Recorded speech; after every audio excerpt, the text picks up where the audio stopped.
তুমি? কেন? মানে এই যে এখন এই যে বন্দিনী বইটা লাগতেছে, আমি এই যে কখন থেকে এসে দাঁড়ায় দিছি তোমার এই পাশে, তুমি দেখছো? একটু খোঁজ খবর রাখো।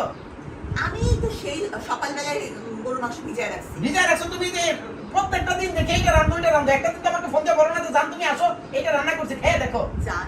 কে কার জান? মানে জান ওই জান না, মানে জান মানে জয়কার জান ও জান, এই জান আর কি বুঝলেন?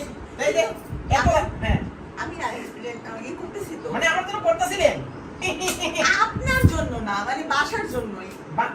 আমার জন্য কি করবেন? স্পেশাল কি করবেন? আমি আজকে একটা জিনিস রিভিউ দিই না, আপনি যে এত সব জিনিস রান্না করেন, খালি কোন খুব চমৎকার হয়েছে, ব্যাকগ্রাউন্ড থেকে বলে আমি আজকে খাই রিভিউ দেবো, কি কি রান্না করবেন বলেন? আজকে আমি ঠিক হ্যাঁ। করছি যে গরুর মাংস দিয়ে সাতকরা রান্না করব। আমার দাদি বাড়ি তো মৌলভীবাজার। হ্যাঁ। হ্যাঁ, ওখানে একটা জিনিস খায় সাতকরা। খাইছেন কখনো? সাত করে তো খাই না, এটা বাকি সাত করে, এক করা, দুই করা, তিন করা, চার করে, পাঁচ করে, ছয় করে, সাত করে, এই করে নাম নাকি? সাতকরা। এই যে এরকম একটা জিনিসের গোল আর ইসের মতো, লেবুর মতো অনেকটা খেতে। লেবু দিয়ে মাংস রান্নবেন?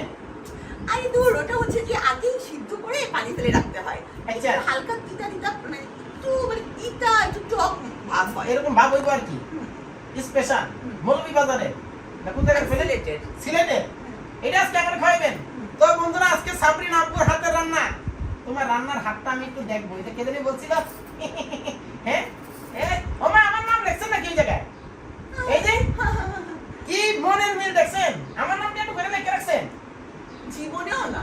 লেখা দেখে তো দেখলাম যে কাইসা ভাই, এই যে কয় এই এখানে যে কাইসা ভাই আই লাভ ইউ। এখানে ইসিজি লেখা আছে, ইসিজি। ও ইসিজি কাইসা ভাই আই লাভ ইউ। তোরাও চলেন, আমরা রান্না করি। আচ্ছা আসুন বন্ধুরা, দেরি না করে এই যে আজকে সাত করে খামু, দেখেন লাইনে থাকেন, আসেন। সাতকরা খাবে বলে? ও গরুর মাংস দিয়ে খামু, সাতকরা। Sorry sorry sorry.